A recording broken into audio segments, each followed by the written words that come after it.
And now we have part 2 of mistakes I have made at the 340. And again, same picture as before, but hey, what the heck. And by the way, I know that I'm getting long-winded with some of this.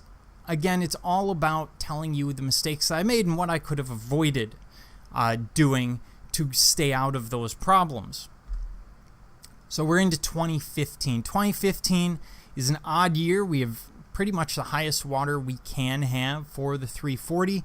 And the first day is triple digits, and then the second night is, well, you'll see. So 2015, I had heat exhaustion day 1, outside of Lexington, actually. And this has nothing to do with heat exhaustion. This is just another picture of my daughter at the race. But I had all the symptoms, headache, fatigue, weakness, etc. And what I did is I figured it would be good enough to run into Lexington quick, grab a small Gatorade that's cold, chug it, get back on the river. And it worked for about 4 seconds. And then I was in trouble right about the Lexington Bridge. It was not a great situation. So what did I do? Well, I've already passed Lexington. There's really no going back to Lexington. And I'm overheating. So, in my case, what I did is I slowed from, a run or a jog equivalent, paddling, to a walk equivalent, sort of just enough to keep the boat moving forward a little bit faster than the current so I had some control, and just kind of relax as best I can. I took a tube sock, which I always carry a cotton tube sock with me, and get changed every checkpoint, by the way, and it has to be cotton. It has to be absorbent. I throw it in the water. I threw it around my neck or threw it in my groin, and that cooling effect of the water definitely helps. If you have the opportunity, you can also get off the river and try and dip yourself in the river or sit in the river at a boat launch. That 80-degree water will cool you off incredibly fast. So make sure that you take this seriously. Also, make sure that you're not forgetting about electrolytes, salts, etc. When this happens, do not simply sit there and suck down pure water. You could end up with hyponatremia or too little electrolytes. That same year, night 2, it dropped to 55 degrees. Now, when you're paddling, anytime you hit about 65 or lower, you're going to start feeling cold, especially at the 340 because you've got all the physical exertion and your body's trying to maintain a core temperature and it's a mess. By day 2 and especially night 2, if things get cold, you can get in trouble quickly. So keep in mind that hypothermia could be an issue. In my case, I left Herman sitting by the fire still shivering and decided not to put a coat on. Kind of the dumbest decision I could have made at the time. And I'm paddling along with a bunch of really good people, Bob Hines and others, and I'm doing fine, but I got to Klondike and finally decided, you know what, I need to get a coat. I am freezing, and lost the group I was paddling with. So make sure that you have a coat or something with you in the boat, or that your ground crew has you put it on, especially after maybe 11, 12 o'clock at night. You may feel warm for a while, but it's better than feeling cold. 2016, racing the storm. This storm, actually. Now, 2016 was a year famous for this storm that hit between Waverly and Miami for most people, or somewhere in that vicinity. And the storm came up. I'm about 5 miles out of Miami at the time, 3 to 5 miles. I'm paddling with Gary Sanson. And the storm came up, the wind came up, the rain, the lightning. We decided to take off and sprint. Why did we do that? Why didn't we just stop where we were? Well, coming into Miami, looking around, there weren't many good places to stop. There were wing dikes, but I don't want to be on a wing dike because somewhere in the back of my mind, I remembered that granite, the stone that many of these wing dikes are made out of, is also very conductive. And it's really hard to get a nice surf ski up on a kayak intentionally.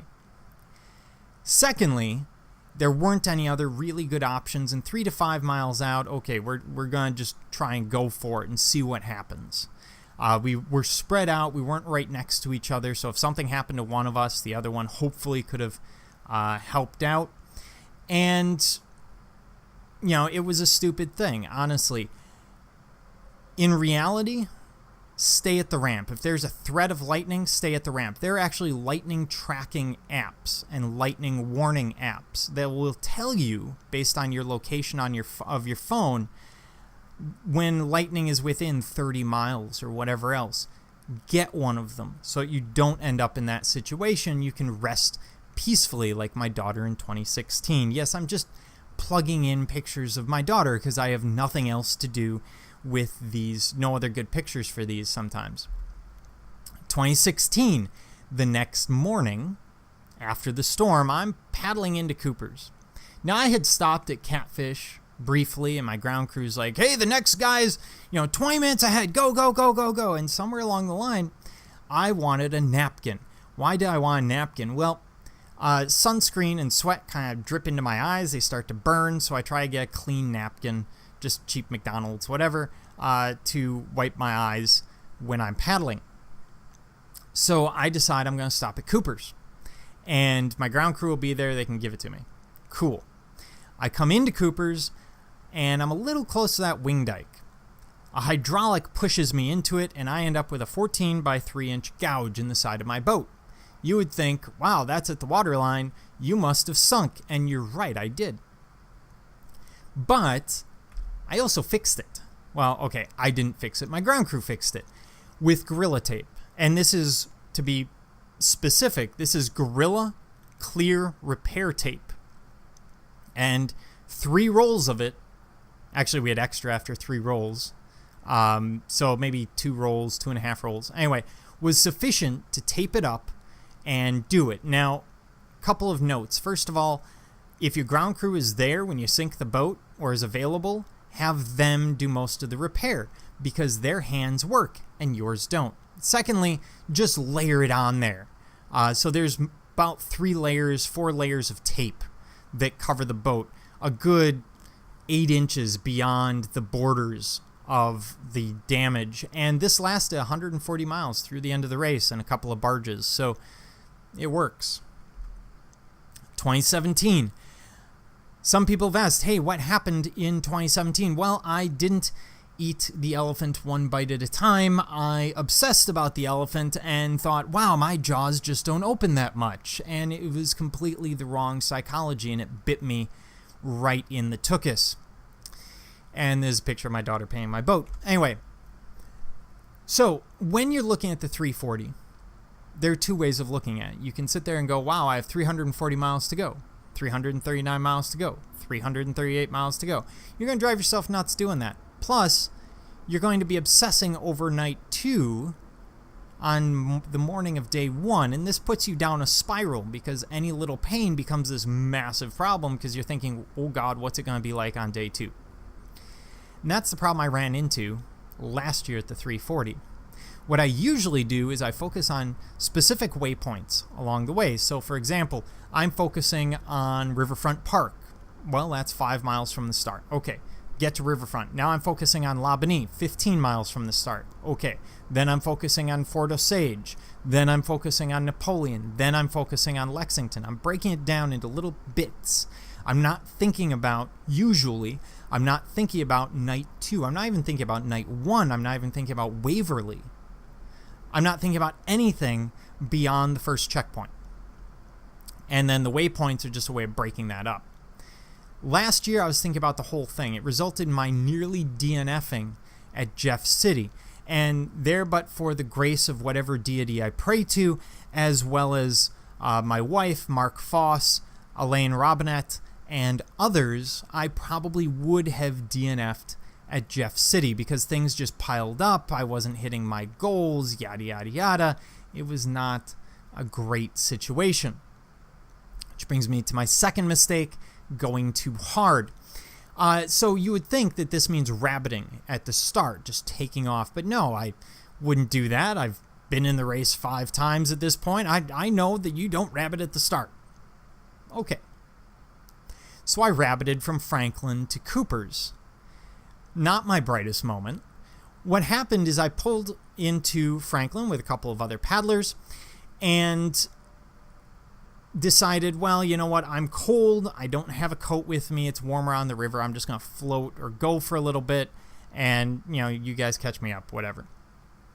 So I do that. And then I get in my head, ooh, hey, look, I can go a little faster. And then around Rocheport, the sun comes up and I can see my GPS and I see that I'm moving pretty quickly.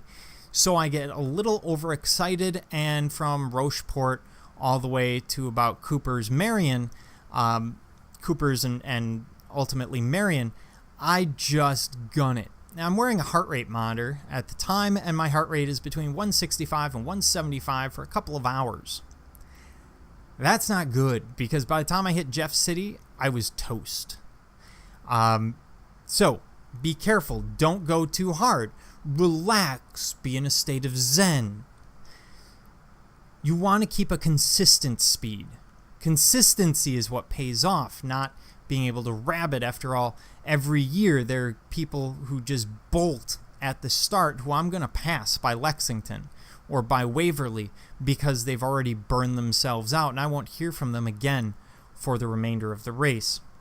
So these are just some of my mistakes, things that hopefully you can learn from, and if I made them and you take them to heart, then you won't make these mistakes, and you will have a more pleasant 340 experience. So, this is 340 Paddler. If you have any questions, comments, concerns, quarrels, qualms, quandaries, curse words, please leave them in the comments below. Otherwise, I hope you keep your paddle in the water.